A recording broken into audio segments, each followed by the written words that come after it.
Hey, thanks for being here. I'm Pastor Glenn. This is our YouTube page. I encourage you to check out the videos here. You can find our previous series and sermons. Check it out, enjoy it. We're glad you're here, and we hope to see you in person soon. We are in our series called Light in the Darkness, and I love this time. I love this. I love Advent. Cameron, you can come on up.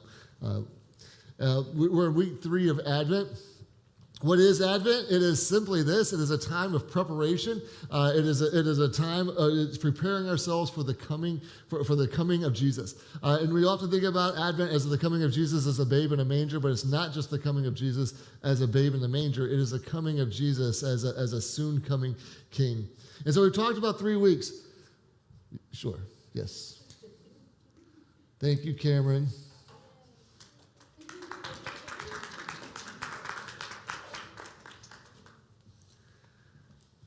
The birth of Jesus is talked about in the gospel, in all of the Gospels, but we're focusing in on this series. We're focusing on John, on the Gospel of John, and John's Gospel is unique in the telling of the coming of Jesus. And we talked about week 1. We talked about this. We talked about the first 2 verses. That in the beginning was the Word, and the Word was with God, and the Word was God. That He was with God in the beginning. And we've talked about how it sounds like a lot like Genesis chapter 1, verse 1. That in the beginning God created the heavens and the earth, and that Christ was there in the very beginning. That Christmas begins in Genesis, which I think is kind of cool. Christmas begins there because Jesus was there in the beginning, that Jesus was there in the mess. And so we had that first candle that represents we because of Jesus, we have hope. We have hope. Then the next week we talked about this. It was John chapter 1, verses 3 through 5, that it says, through him all things were made. Without him nothing was made that has been made. In him was life. And that life was the light of men, the light that shines in the darkness. The light shines in the darkness, and the darkness has not overcome it. That light was the life of Jesus, and that light is the light of men, and it shines in the darkness, and the darkness cannot overcome that. And because of that, we can have peace, because darkness does not win. And then today we're going to be looking at John chapter 1. We're going to be looking at verses 6 through 9. And I'm going to read that. It says this. It says, there was a man sent from God whose name was John. He came as a witness to testify concerning that light, so that through him all might believe. He himself was not the light. He came only as a witness to the light. The true light that gives light to everyone was coming into the world. And so through this passage, we're going to see that we can have that we have joy. I think this is interesting as you read through this story in John chapter 1. You read through these first 5 voices and first 5 verses, and you get this poetic, this beautiful, this storytelling of who Jesus is. It goes from the beginning of time, from the beginning of all creation until now, and it's just this beautiful. It's poetic, and then something weird happens here where we started reading today in verse 6. So you're reading about all this stuff. God was in the beginning, and Jesus was in the beginning. You had all this stuff going on, and that He was the light of men, and He is the hope of nations, and you get all this nice sounding stuff. And then there's this thing, and it's like, oh, and there was this guy named John. Right? Like, where does this come from? Like, why are you doing this? Why? Don't forget about John. We want to mention that this isn't the same John that wrote the book of John. It's talking about John the Baptist here.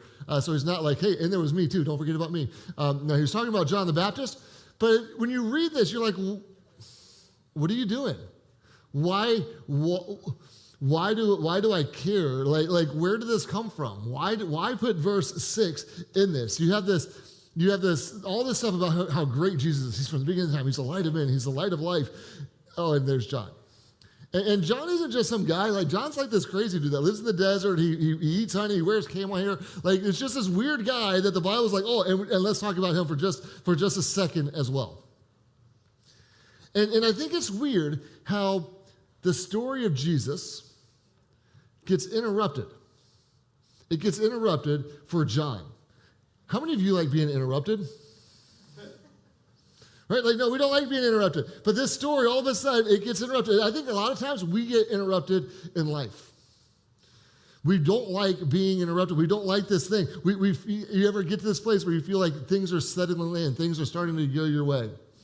and all of a sudden something happens. There's a shift, and now something happens in your job, and things were going well, and now they're not. Or things are you're finding your rhythm, and all of a sudden there's a sickness. Something tragic happens in your life. Something that alters everything, and you get interrupted.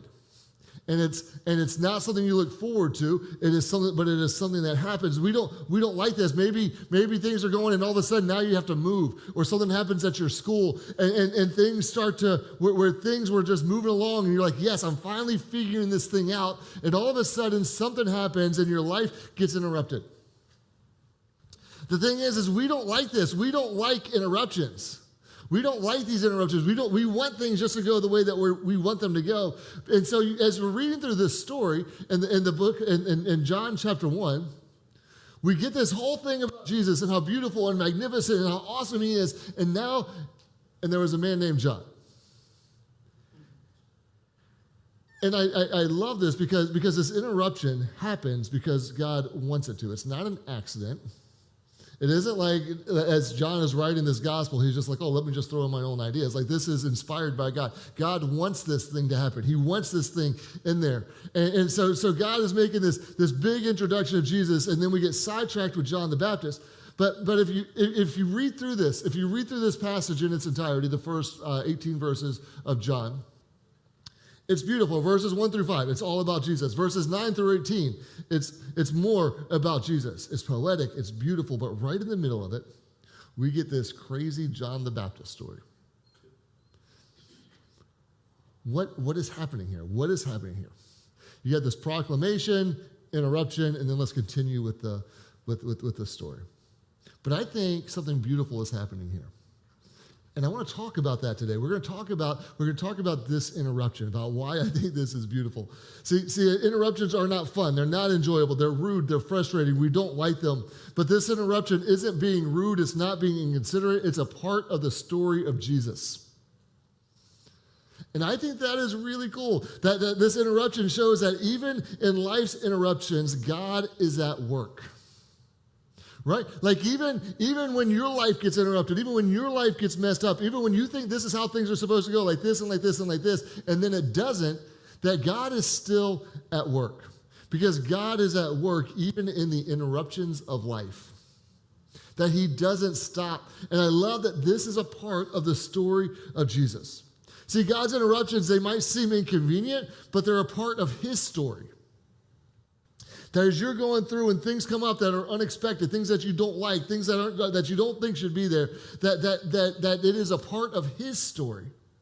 And that's what you see here, that John is a part of God's story. And it can look like an interruption, but God knows what he is doing. God doesn't lose control here. And when we get interrupted, when we get inconvenienced, when we get thrown off track, we need to realize that this isn't our story. It's his story. Right? When we read this, it isn't a story. It isn't our story. It's not John's story. It's God's story. It's the story of Jesus, but we have a chance to be a part of it. And this is what you see here in the middle of Jesus' story. John shows up, and it's like God is like, you are a part of this story. I think so many times we want that story to be. We think this life is our story. Right. It's his story. And I wonder, what is God doing? What is God trying to do in your interruptions? When your life gets interrupted, what is God trying to do? And you find this as you read through this, John's role was very clear in this story. The Bible doesn't mince words. It's very clear what John's role was to do. It was to testify to the light. This is John the Baptist's role in the story of Jesus, is to testify to the light. That John comes into a world that is dark. He comes into a world that is in chaos. He comes into a world that is going all sorts of different directions. And his role is simple. He says, I'm going to point people to Jesus. This is what he's to do. And John shows up, and John's like, I'm not the light. I'm not this. That some may have thought he was a light. He had a following. He had people that he was baptizing people. He was doing some cool stuff. But John never got this idea that I'm the light. He never got this idea that this story is about me. He had enough sense to point people not to himself, but to Jesus. And this is what he did in this story. And I think as followers of Jesus, we have that same role. That there is no teacher, there is no preacher, there is no podcaster, there is no radio personality, there is no church who is the light. Right? Like only Jesus is the light. Our testimony, our story, like John's, should point people to him. Right? He is the light. His light can shine through us. As believers, it should, that we should be a reflection of Jesus to this world. But we are not the light. It doesn't originate from us. It doesn't come from us. We're not bringing people to us because we will mess up. If your hope is in me, you're going to be disappointed. Right? Because I'm going to fail you and I'm going to let you down and I'm going to mess up. It's just the way it is because I'm not the light. If your hope is in church, you're going to get hurt and you're going to get burned and you're going to get offended. Don't put your hope in a person. Don't put your hope in an institution.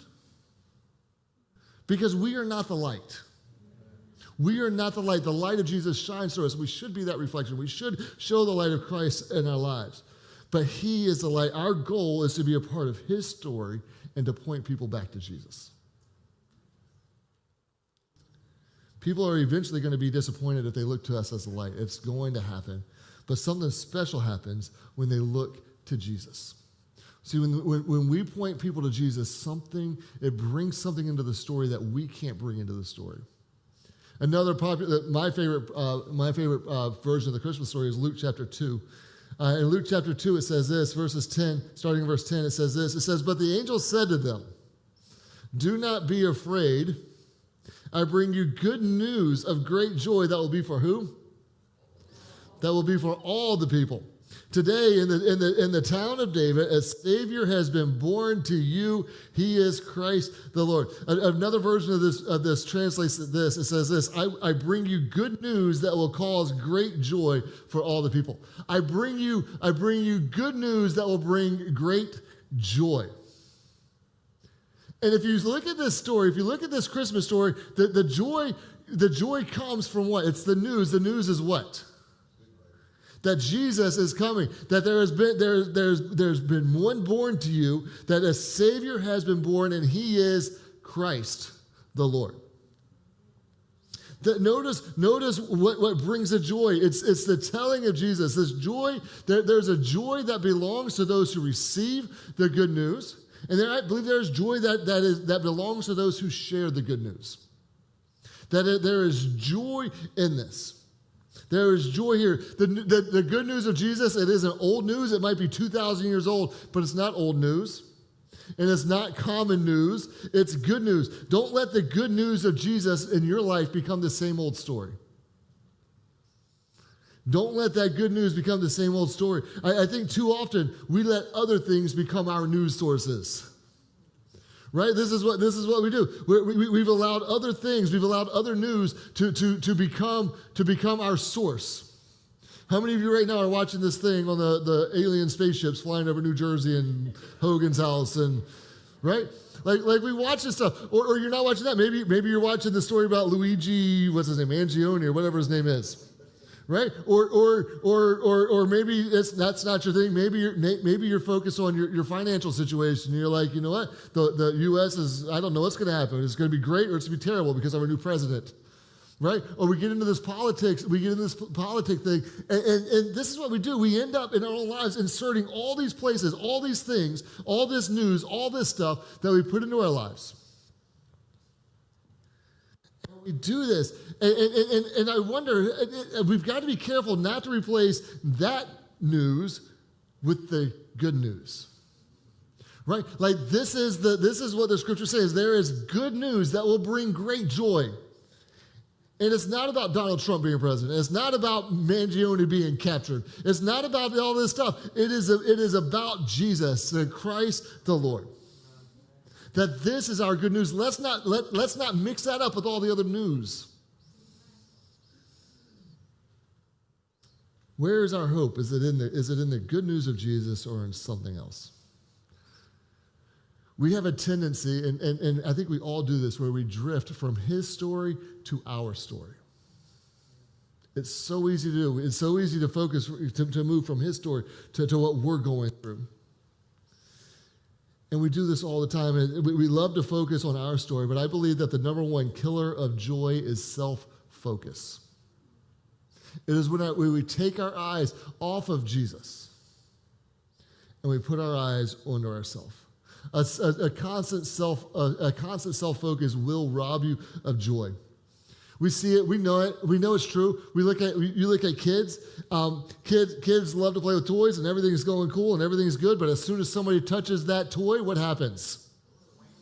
Right? Like they go off. Mine. No. The tears start going. Everything starts happening because they're focused on themselves, and they're focused on what I want and what I should have. If you don't believe in original sin, you wait till your kid starts talking and they learn the words no and mine. Right? And we have to teach kids, like you need to share and you need to be able to say yes. And we get this as kids, and we see it in kids, and we know that kids should be growing up over that thing. But let me tell you something this morning, that getting old doesn't mean we're maturing. Emotionally, some of us are still in that same place. Some of us have never grown up. We've not emotionally matured past middle school. Kids go to school, and you ask your kid afterwards, you're like, how was school? They're like, it was terrible. Everybody was mean to me. Nobody paid attention to me. Nobody likes me. The work is hard. I don't know if I can do it. I don't have any friends. And you've heard it. And we know it. But here's the thing. You get older, and now you go to work. And you come home from work, and there's how was work? It was terrible. Nobody likes me. Nobody appreciates me. I don't know if I can do it. It's too hard. Nobody pays attention to me. It's the same story. It's the same story because this is what we do. We take the story of Jesus, which brings good news, and we instead of focusing on that story, we focus on my story, on this story, as if it's all about me. And this is what self-focus teaches us to do. It's what the world teaches us to do. It is about you. It's about having it your way. It's about getting what you want. It's about getting that and getting what you want and getting it fast. Like this is what society teaches us. Is look at yourself. Focus in on yourself, on me, mine. And it's a problem because we slip into this. But this kind of selfishness, it isolates us from God. It isolates us from others. Because constant self-focus brings loneliness, and it will rob you of your joy. This Christmas story, when John interrupts the story, it is not John's story. It is the story of Jesus. And John has a part in that story. We need to grab a hold of that idea. We need to grab a hold of what that is. You want joy? You want joy in your life? Get out of that self-focus. Put yourself in the middle of somebody else. Go and get involved in somebody else's life. Go serve the homeless. Go feed people on Fridays with Vilma. Go volunteer for winter relief. Get involved working with kids ministry or with youth or get involved somewhere. Like if you want to find joy, don't just say, what is it for me? What's for me? What's for me? You're acting like a 3-year-old. Right? But how do I serve others? How do I get involved with others? Get involved with the women's ministry or the men's ministries and say, I'm going to be with other people. It is not just about me. Anybody that's ever gone on a mission trip knows this story. We go on mission trips, and we do mission trips every year here. And we go on mission trips, and we think we're going to go do this, and we're going to do that, and it's going to be a great thing. But who gets ministered to the most? The people that go on the trip. Right? Like when you go on that trip, you come back and you're just like, yes, God is so good and God is so cool and this is so awesome. And I'm beat and I'm exhausted and I'm ready to sleep for the next 17 hours. But there is something inside of you that comes to life. There is something inside of you that happens. And this is what happens because we weren't created to be self-focused people. But to give out, to give of ourselves. It isn't just my story.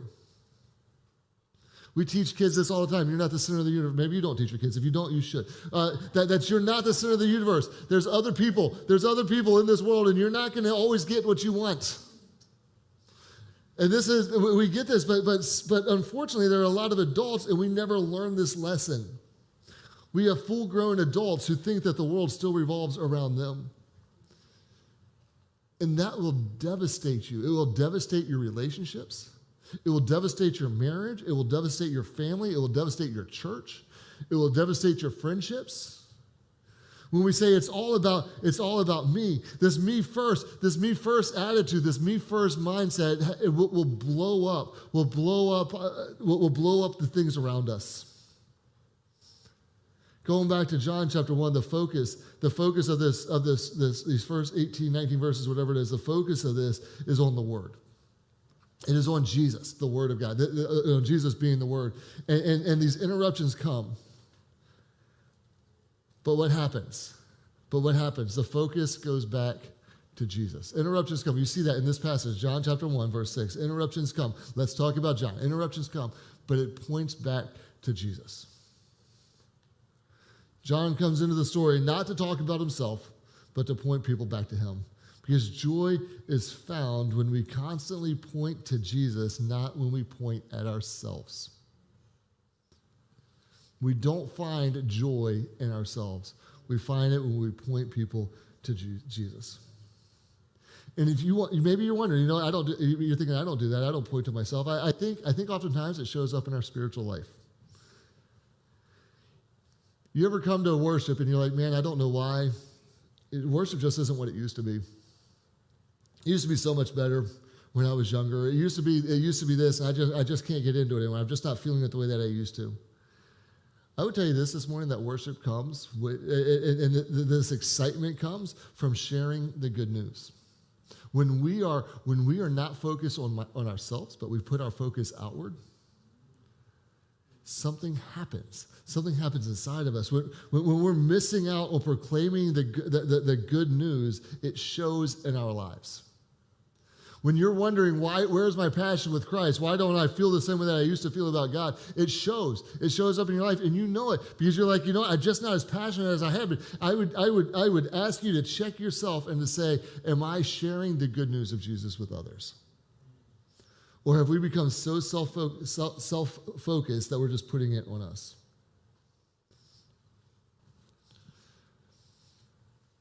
And I think a lot of times we talk about being pumped up or being excited about God. You guys ever heard this idea that we should, why aren't we as excited about going to church as we are about going to our favorite game?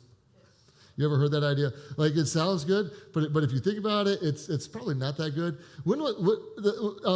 The last sporting event that you went to, what were you doing? You're probably sitting on a couch, right? And then you take a nap. And this is what we think about when we think about sports.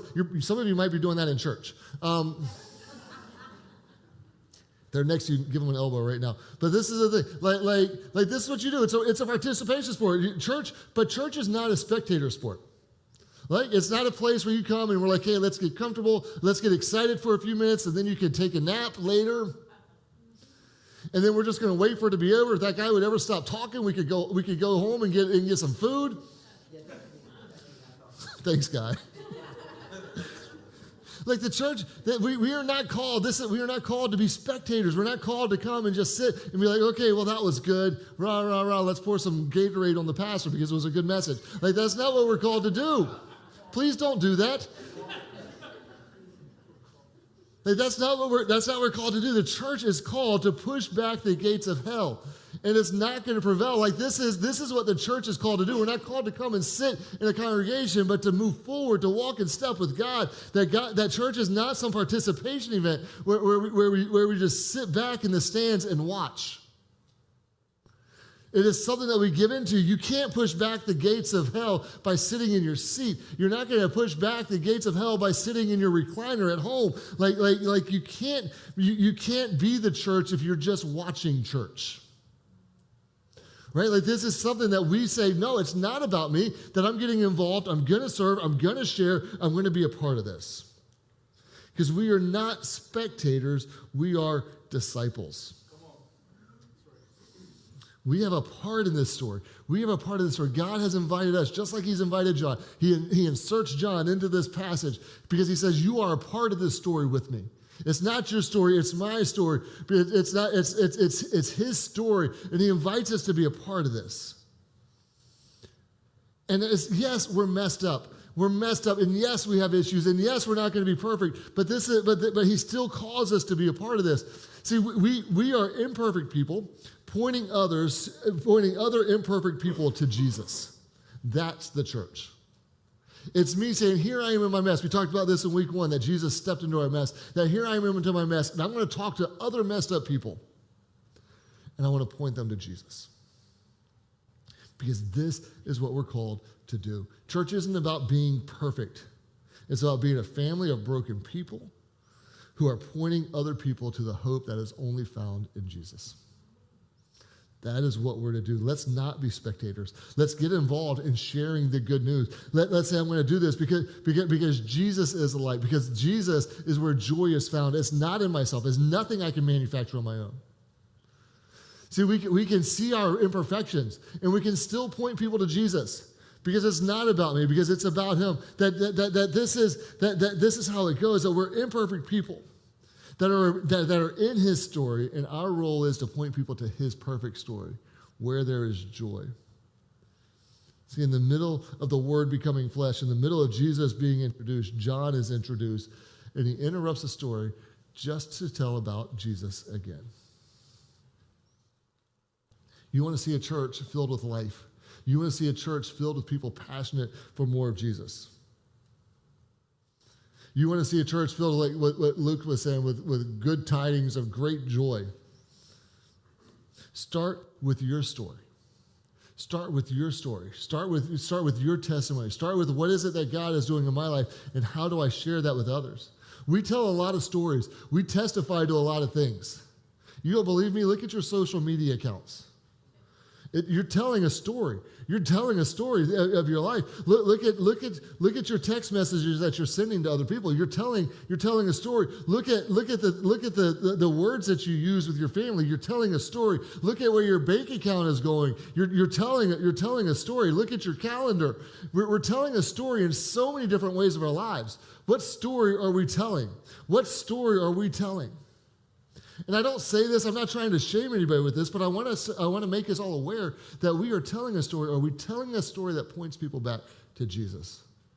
Or are we telling my story? Is the light of Jesus making a difference in our lives, or have we allowed it to become dull in our lives? His light shines in the darkness. Too many of our lives right now are looking like that back corner over there with no lights on them. Like this is the thing. We need to let this thing shine in our lives. If Jesus is trying to bring good tidings of good news and great joy, which is for everyone, how do I get involved in that? Share your story. Share his story. Share his story through your story. And it may feel weird, and that's okay. It may feel weird to start doing this, and that's okay. John was a weirdo. He's the one that God chose to insert into the story. He says, oh, here he is. Here's this guy. And it's okay. And it might feel weird for you to be like, I feel like a weirdo when I do this stuff. But that's okay, because those are the types of people that God uses to tell his story. It might feel weird. It might feel uncomfortable, but something else comes with that, because sharing Jesus with others will bring you joy.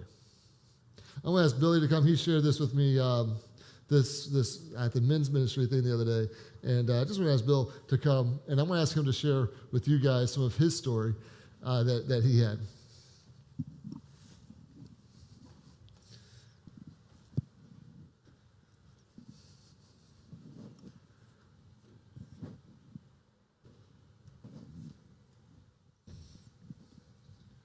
So God is doing a work in this guy's life, right? Like, I love seeing. Some of you guys know his story, some of you guys don't, but God is doing a work in Bill. And what he has done in Bill I don't think it ends here. And I hope all of us can grab a hold of what God is doing in his life and doing in our lives. Bill, would you just share what you shared with me this week? Once again, my mouth got me in trouble. So, like the pastor was saying, everybody knows me, I wouldn't just go up to somebody in a public place and start praying for them and that. But let me get back to that. A guy named Charles, he's down and out. He's homeless, sleeps in a tent. He's got other problems in his head, and just, he's down and out. So I've been calling him, texting him. He's got a phone, and I've been working with him, trying to get him to come in here. And, I meet him at certain places and have lunch with him and, buy him, food, make sure he's okay. And, and a car ran over his foot, and he was in a boot. And I've been trying to get him in here to go to church with me. I think I almost got him, but, he's a work in progress. But to get to my story, the other day outside of Wawa, I actually put my hands on him and was praying for him, and out in front of Wawa, people were walking by, and, me, the old me, the selfish me, I would have never done that. I would have felt embarrassed, and I just wouldn't have done it. Not that I don't believe in God, I just wouldn't have done that. I did that, and people were walking by, I'm crying, he's crying a little bit, and I was on such a high because of that, talking to him, and I was on such a high for days, I called my mother-in-law, called my wife, told anybody I would listen, because I felt that good, and I kind of passed, you know what I mean, and nothing else has ever made me feel that good, except to the Emmaus, place we went to, and Ma, you remember that, nothing else has made me feel that good, and I mean, the Lord works, man, he works, but thank you for letting me share, and, hopefully you'll see Charles in here eventually, and, but just wanted to let you know, the Lord's great. Thank you, guys. Bill was sharing this story with me the other day, and you could see as he was talking, just goosebumps rising up on his arm. Because something happens. Something happens when we take this story from just being my story. This is who I am. This is what I do. Bill could sit there all day and be like, you know what, this isn't me. I don't pray for people. This isn't what I do. But something happens there. The good news of Jesus is real, and it brings joy. Or it isn't, and we're wasting our time. Right? But it is real, and it brings you joy. Test it out. That when you share Christ with somebody, you have a chance to pray with somebody at Wawa, and all of a sudden you feel the presence of God resting in your life. It brings joy. Right? It is a moment in our lives. And I wonder how often is our story really fitting in with the story of Jesus? And this is what happens when Bill says, I'm going to pray for this guy, even though this isn't what I do. He's recognizing it in some way. He's recognizing this isn't my story. It's Jesus' story. And I have a part in this. And I'm going to do something I normally wouldn't do. I'm doing something that may feel weird. I'm doing something that may feel out of my comfort zone. I'm doing something that may feel like it's not what I do. Because it's not about us. If it's all about you, how is your joy going? I can almost guarantee you're just stuck in a rut. You're just doing what you always do. Maybe you're comfortable, but how is it going? How's that joy going? You're drained, you're dry. And I like this as you read this story in John. You go back to the very first few words of verse 6. And it talks about John, but it starts off with this. It says, there was a man sent from God. There was a man sent from God.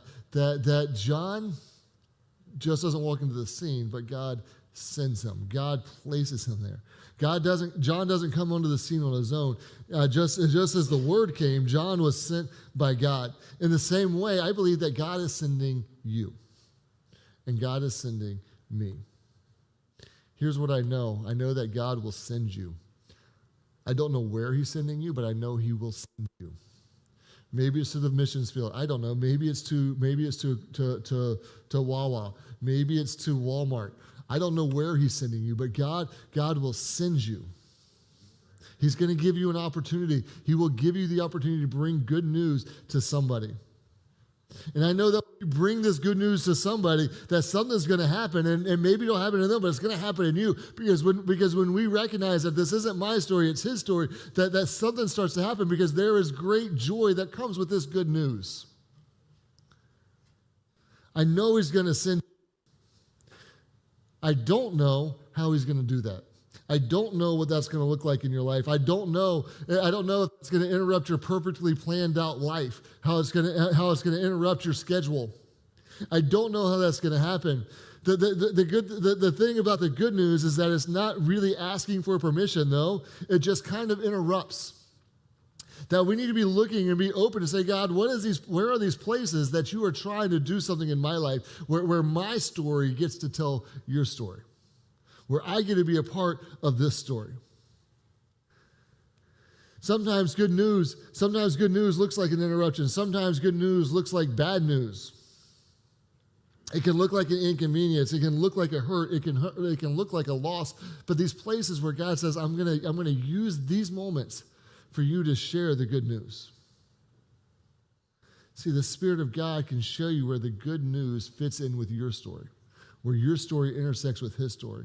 And I know that when you share his good news, joy is a result. Share Christ with somebody. Well, if you can't do that, we have invite cards out in the lobby. You can grab some of those. And you're not, I'm scared. I don't know how to talk to people about Jesus. Okay, grab something. Invite them to church. Right? Like, at least do something like that because it's a place to say, I'm going to do something. I've got to do something with this, because when they show up here, we're going to talk about Jesus. Maybe you're scared to talk about Jesus. We're not. We're going to do it. Every week we're going to tell them you belong here, no matter how you believe, what you think, or who you are. But we're going to challenge them to believe and to become. Bring them. Bring somebody with you next week. Take an invite card. Invite somebody with you. Say, not just come to church, but come sit with me at church. Maybe you need to go pick them up and bring them to church. I don't know. But let's be people. Let's be people that bring the good news to others. Let it interrupt your life. Let the good news of Jesus interrupt your life. Don't get so caught up in this is what I have to do and this is how things just go. Let it interrupt your life. If you're a follower of Jesus, you have been called to share the good news with all people. None of us get out of that. We don't have an exemption from that. You don't retire from that. You're not too young for that.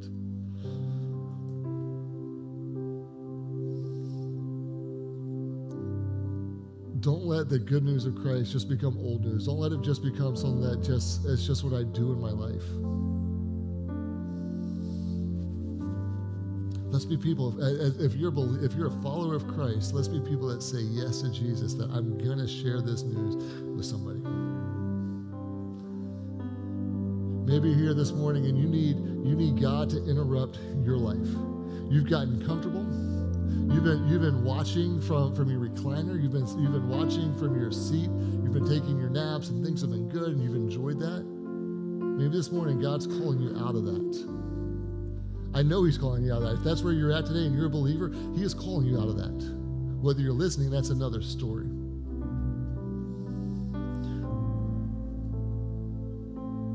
Would we let God interrupt our lives? Would we let God challenge us to do the hard things, and when we do those hard things? Today we can step up, we can stand up, we can say, God, I'm going to do something. I'm going to do something else. I'm going to step out. I'm going to stand out. Would you stand with me across this room this morning?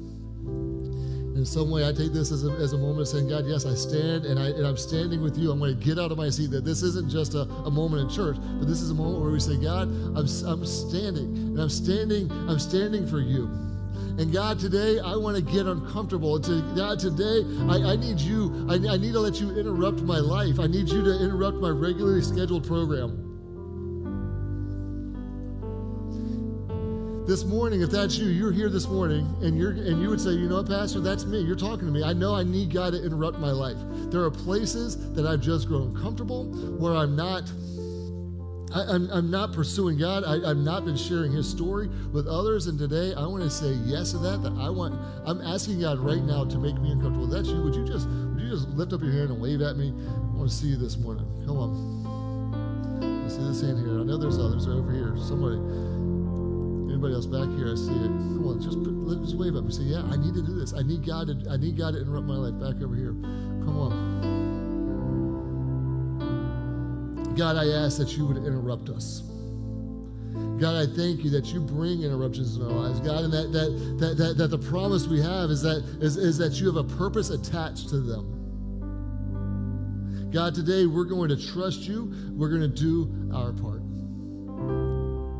God, I pray across this room you see those whose hands were up. God, you see those. I ask God that you would anoint them. God, that your presence would be with them. God, that there would be a boldness that rises up inside of them. God, you invite us to be a part of your story. God, as a church, we're humbled by this idea. God, help us to not just know of it an idea, but God, to see it played out in our lives.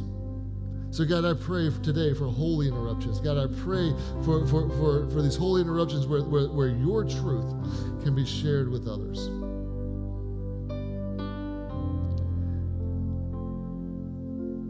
God, do a new thing in us. With your heads bowed, your eyes closed this morning, maybe today you're here and you don't have a relationship with Jesus. Today you can do that. You can do that. Who is Jesus? Jesus is the holy. He is perfect. He is the Son of God.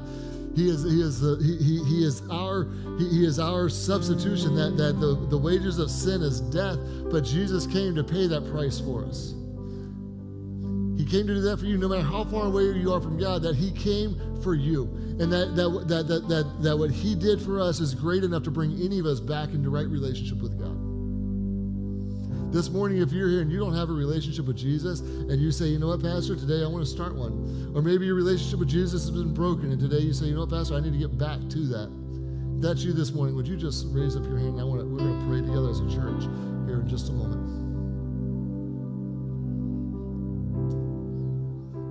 And church, would you pray this with me?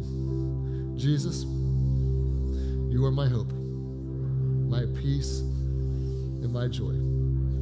I want to follow you. I surrender my life completely to you. Jesus, forgive me of my sins. Save me by your grace. My life is not my own. I give it to you. Thank you for new life. In Jesus' name.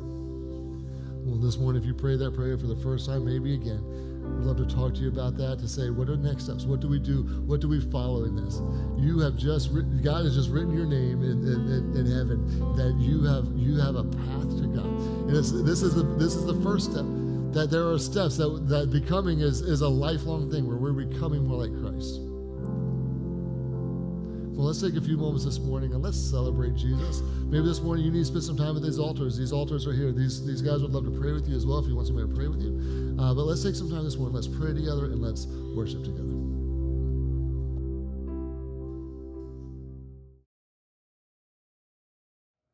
Hi, thanks for watching.